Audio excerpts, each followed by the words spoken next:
What's up, everybody? Welcome to episode 6 of Profit Like It's Hot, powered by PropInsiders.com. I'm Nick, and I'm joined here today by Clayton and Lucas.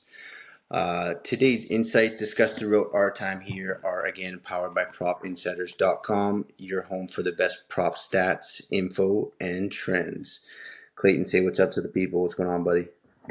How's it going, guys? Playoffs, weirdly gearing down at this point, but excited for more action coming up. How you doing, Lucas? Not bad, not bad. Easy day at work. Excited to watch Game 5 of the NBA Finals starting here in a little bit. And yeah, that's about it. Nice. So I guess let's just kick things off right away in terms of the playoff stuff here. Clayton, if you kind of want to walk us through what maybe thoughts you might have in regards to some of the puck stuff here. Yeah, the big one's definitely Florida Carolina. They wrapped up yesterday. What an underdog story by the Panthers at this point. They've taken down first seed, second seed, and fourth seed now. So clearly full momentum and they're doing well. We talked about it right off the jump.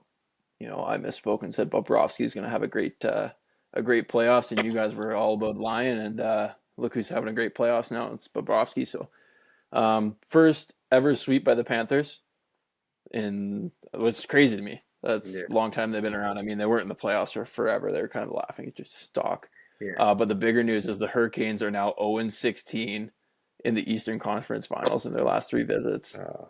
Lost to the Penguins in 2009. Then the Bruins, forget what year that was, and then this one. So Wow. not a great showing by them in recent memory for being such a stacked team. Do you guys catch the game? What do you think about it? Yeah, I mean, I caught the important last minute of the game, fortunately, That's all you coming needed. back from a game. So, I mean, obviously, Kachuk's probably going to hit our storylines in every so which way.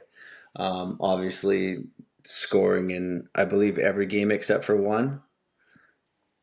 Yeah, and he scored the game-winning goal in those ones as Yeah, well. no. So In all every three. 3 of the 4, he obviously had the game winner. Unfortunately, when you're making certain bets, depending on the site, if you're betting on any time goal scorer, I know he scored 2 in I believe 1 or 2 of the games. But unfortunately, on the sportsbook I use, anytime goal scorers don't count in OT, which kind of sucks, given that he's been obviously the top performer, I would say, in either of the Eastern Conference Finals, or sorry, Eastern or Western Conference Finals. So yeah, I mean, obviously, looking at Kachuk, how do you not bet him to score a goal every night? I know he's obviously minus, I think 125 usually you're getting it at from what I've been seeing. But obviously the guy's on fire, and Yeah. if you're getting noticed by Charles Barkley, who's obviously not a ton of a hockey guy, you're obviously doing something right. So I mean, it's almost worth betting on him to be the last goal scorer of the game.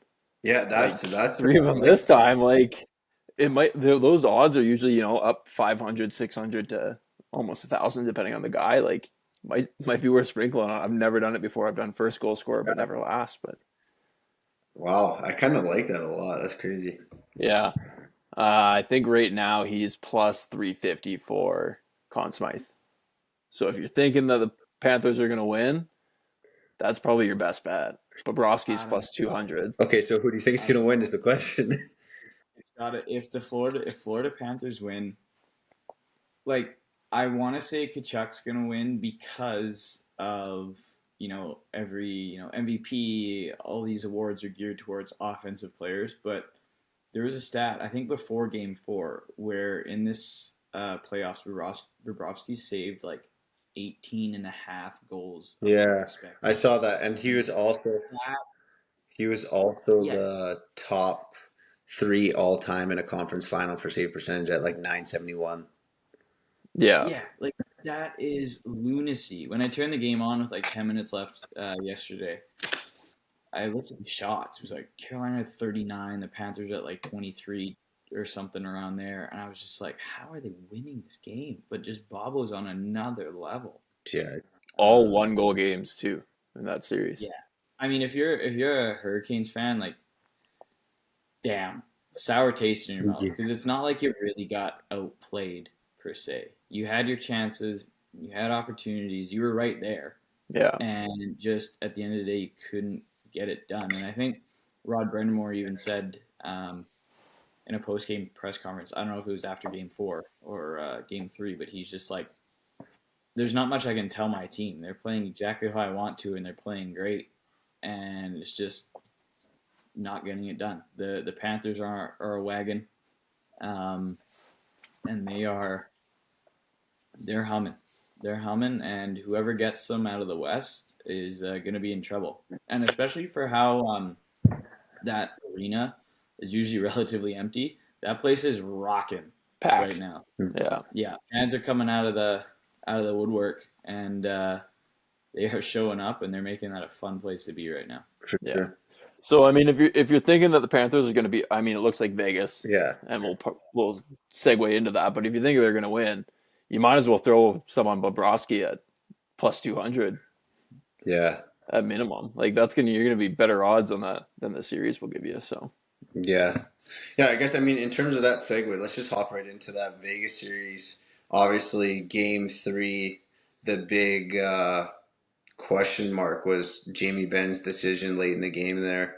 What are your guys' thoughts on that? I thought it was pretty yuck. he was falling, and the guy's face got in the way In of a him way. falling into the Yeah. ground. So That yeah, was yeah, that was that's gutless. I know it's playoffs, but a 2-game suspension only. That it's a death sentence because I think they're gonna lose tonight. But Yeah. like I don't. two games for that's crazy. I know. Honestly, obviously, given that they're up 3-0 now, even with Jamie Benn in the games, like I don't think Jamie Benn is the answer to come back from down 3-0. But realistically, I think that's a pretty gross move. Literally, like Yeah, I because it's funny, I saw his comment first, and then I saw what happened, and it's like, come on, man, you literally fell on purpose, and then took two hands to the yeah, guy's. and then gave him a couple of, and like it's not like it was Stone, right? Yeah, I was stoned.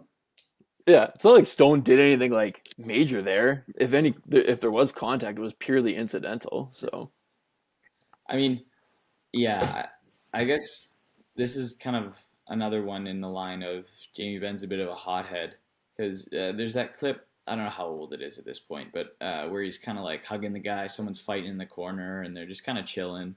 And then like he knocks his stick out of the hands, and then like pushes it away, and then just starts beating the shit out of him. yeah, And it was just like there's no need for that, and there's no need for what he did the other night, and just yeah, that falling excuse was garbage. Everyone can see it on video. He could have just easily skated right by him. Yeah. There was no falling. His upper body went first. Yeah. no, that's That's ridiculous. I'm to me what's ridiculous, honestly, is the fact that I feel like the NHL specifically is so inconsistent with this stuff because if you look back to the first round of the playoffs when Bunting, I don't know if it was like a slew foot or a hit from behind, he literally got 3 games, whereas Ben, like, honestly, if he hits the right spot, can break someone's neck with his stick, and he gets 2. Yeah, It's just like it's so like favoritism, and I'm not a big fan of how they're controlling things. I understand the intensities at its the max and the peak, but it's just like, come on, man, that's literally like that's a career ender if it ends up being in the tough spot of wherever you want to line yeah, it. you catch him in the neck or the temple or anything kind of thing. Like Yeah. But like, 2 games is laughable. but like, what do you expect? You have a goon as your head of player safety, George Peros. Yeah. Put that highlight tape on YouTube. Yeah. Like Yeah. he's always been a guy who just dummies guys. Well, that was his role. I mean, fair enough. Back when that was all right, like okay, he made a living for it out of him, but out of those kind of stuff. But like, why is he your head of player safety? Yeah. Like that doesn't make any sense. No. I mean, so I'm assuming you guys are on side with me in thinking that Vegas kind of wraps it up tonight and takes it over to Florida. Yeah, I had a future on Dallas in January at about plus 1,500. I don't think that's cashing. Hey, I don't even think I can cash it out at this you know what's point. funny? I literally had the same thing last season. I think I got him at 14-1, and I had like, I don't know, Yeah. $50 on it, whatever. It doesn't really matter. But yeah, definitely doesn't look too promising. I'll tell you that. No, but game 3 shots was 34-16 in favor of Dallas. They had 23-6 in the first period. Yeah. I So know. goaltending one thing, but they're absolutely lighting up goalies for Dallas, and they've won 9 of their last 12 home games. So I don't think they'll drag it for 4 wins straight, but maybe not a full sweep. Yeah, no, fair enough. I mean, Hey, speaking of lopsided series, I don't know, Lucas, if you want to kick us off with the NBA. I know that was obviously it's a big question mark now with the Celtics finally winning a game here.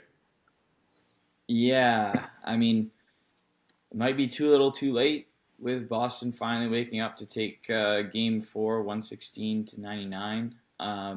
But yeah, Celtics got big contributions all across the board. 6 players with 11 plus points, including another big game from Jason Tatum, who had a double double again, 33 with 11 rebounds. Celtics were really hot from beyond the arc. Al Horford went 3 for 6, Tatum 4 for 9, and Grant Williams 4 for 6. For the Heat, they just, I don't know if they were just kind of resting on that 3-0 lead or what, but they just couldn't really hang for most of the game. It was kind of all Celtics all the time. Jimmy Butler had 29. Gabe Vincent had 17, and then we talked about it in episode 5 was Caleb Martin, who had 25 points in game 3 with a low line of 8.5. The books adjusted a little bit and set his line at 11.5, but he once again went over with 16. So if you kind of got that from our last episode, that was a winner. Um, yeah, but I mean, game 5 starts in about 20 minutes, so we'll see if Miami can get it done tonight. Interesting Twitter stat I saw the other day. So teams down 0-3 in NBA playoff history are 0 for 149, but only 3 teams of the 149 lost the first 2 at home, won game 4 away, and then returned home for game 5, and then eventually game 7 if the Celtics can get there. So obviously, when you look at 0 for 149, you're like, there's absolutely no shot. But when you kind of look into the details, there's really only been 3 times this has happened. So who knows if Boston can pull it off? They're still a quality team, and the Heat are missing some key rotation Yeah, guys. So that is right, very. like the recipe's there that the Celtics could do it, but they just don't have a margin for error anymore. So we'll see what happens tonight. But yeah, it could be a fun end to the series if the Celtics can win tonight. Yeah, no, I mean, the odds, I believe I haven't checked in the past day, but I believe the Celtics were only plus 280 to win the series down 3-1, which is pretty crazy. But then I like started looking, I'm like, okay, like how does this make any sort of sense? They're literally saying the Celtics to win 3 games straight is only plus 280. Like it's got to be way more. But then I'm like, Kevin Love's nursing the injury even though he's playing. He's playing in limited minutes. Gabe Vincent's out tonight, who's been obviously a key piece for them. So there's another guy. Obviously, Oladipo's been out for the whole series and now season, whatever. Tyler Hero, who knows if he's coming back anytime soon. Maybe they're lucky if they get him in the finals if they get there. But it's like, if Boston wins game 5 at home, Miami's got to be somewhat nervous going back to Miami in game 6. And then game 7, Yeah. who knows what happens? Maybe Jimmy Butler steals it finally and gets the win. But it's like, obviously, like Jimmy Butler's been on fire and whatever, but you can't say the Celtics aren't the better team. No. We're what, 15 minutes from tip off here? Yeah, They're I'm honestly plus super excited. Celtics are plus 210. Plus 210 to win the series right now. Yeah, and the Celtics are minus 8.5. Like, dude, Yeah. they lose the first 2 Crazy. games at home, and now they come back home and they're all of a sudden 9-point favorites. Like, how But close ones too. It was like 6-point games, right? mm-hmm. I mean, I love And then an absolute blowout. But I love Miami plus 8.5. I think hopefully Jimmy can steal one tonight because, like I said, I think if it gets back to Miami, it could get a little dicey. So, yeah, no, I'm definitely excited. That's probably the game I'm most excited for tonight. I think the Vegas game's on tonight as well, right? Yeah, it's on it. It's on in a couple of minutes. Yeah, they're probably doing anthems right now. Yeah, so I mean, obviously, super exciting stuff. I know it's kind of winding down. It's a little bit unfortunate, given that I've definitely had some fun over the past little bit, chopping it up over some of the playoff stuff here. But with that kind of being wrapped up, I know we've kind of covered a lot of things. I'm going to dive into some MLB stuff. So in regards to MLB, it's currently 5 o'clock Pacific time, so a bunch of games underway. Actually, I say a bunch. All but one. Yeah, all but one. There's 5 games underway right now. 4 games have ended as of right now. The Blue Jays lost again, lost another series. Obviously, at least it's a little bit more respectable opponent in Tampa Bay. They won on the aggregate though. Yeah, 20-1, eh? Yeah, How, that how, was how a big about one. how about Vladdy striking out to a position player just trying to hit an absolute nuke? Like, come on, buddy. But then going Yabo on him. I mean, hopefully you go 1 for 2 off a position guy throwing literal soft toss to you. Yeah. But I mean, obviously, that's funny. They literally lose 3 games and they won the series on a total basis. But obviously, that the game's kind of obviously skewed with position players throwing you bullpen or not bullpen.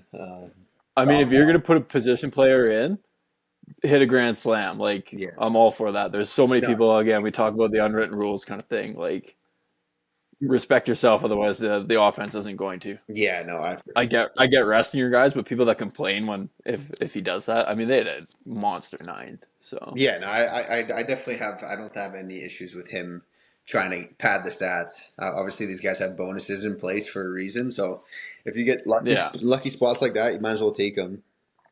yeah, 9 runs in the ninth inning. Yeah. Oh, On another note, the only 3 other games, St. Louis beat Cincinnati in a little bit of a snooze fest, 2-1. Miami and Colorado played in Colorado.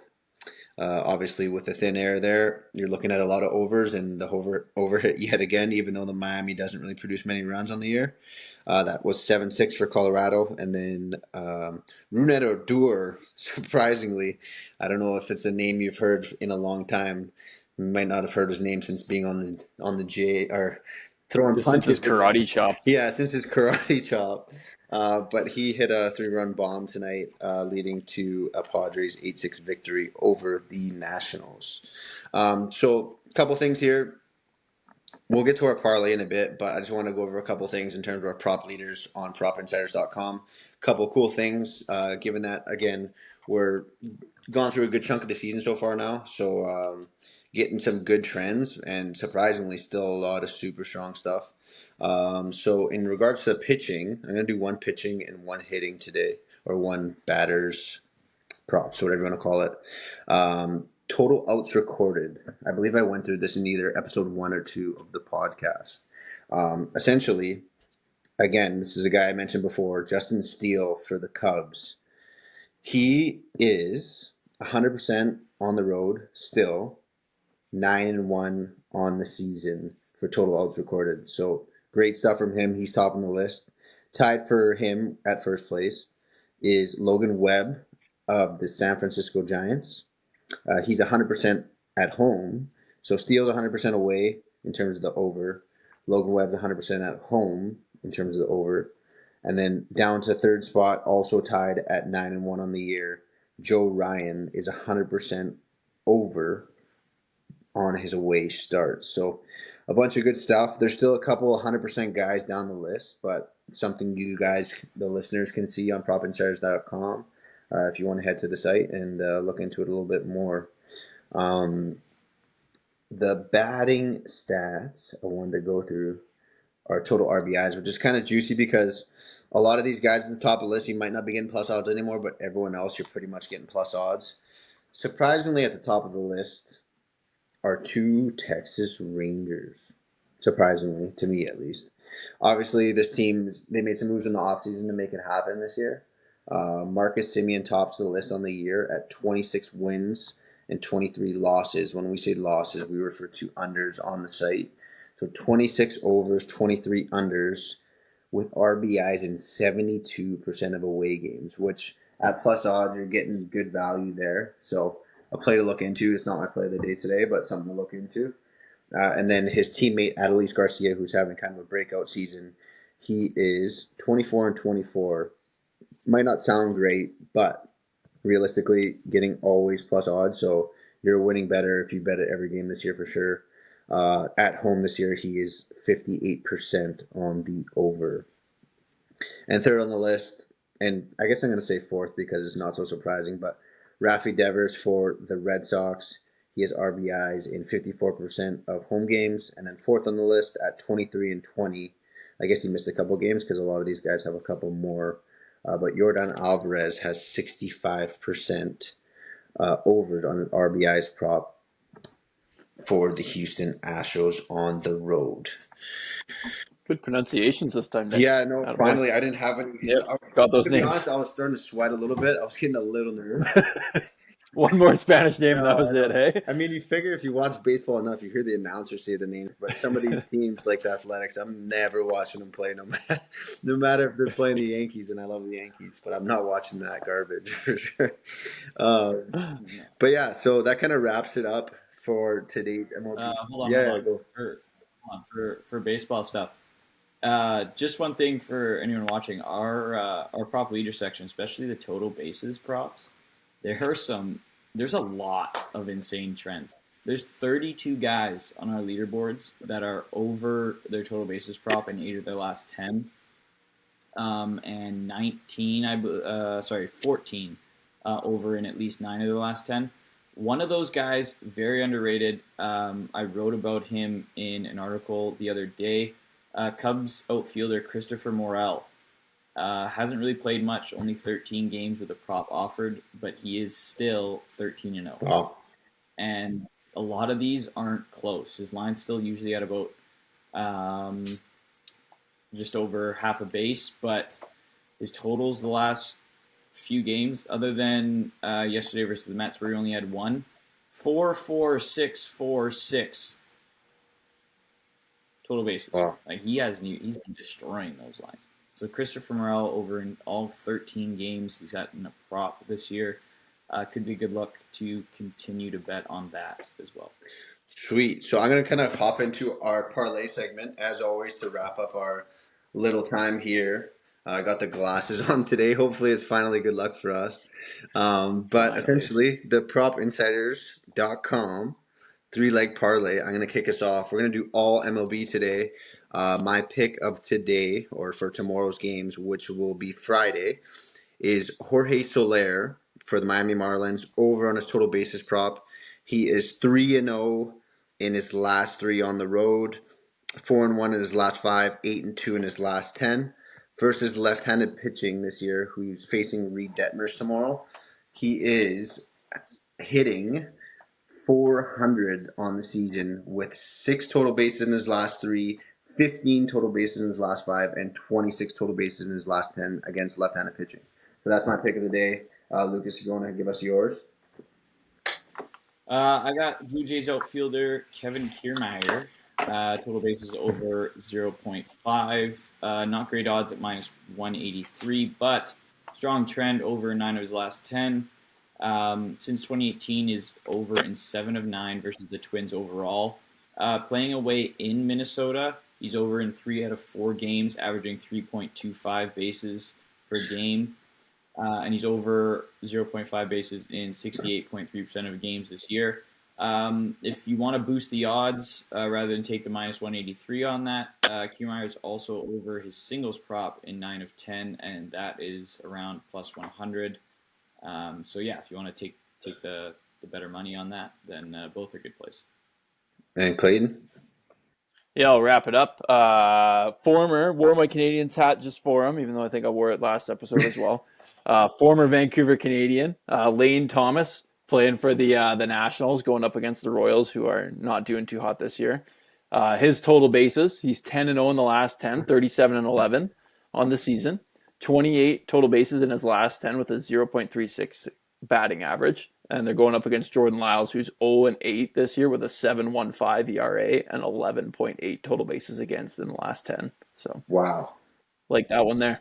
Sweet. Well, that kind of wraps up our 3-leg parlay for today, which is this beautiful Thursday, May 25th.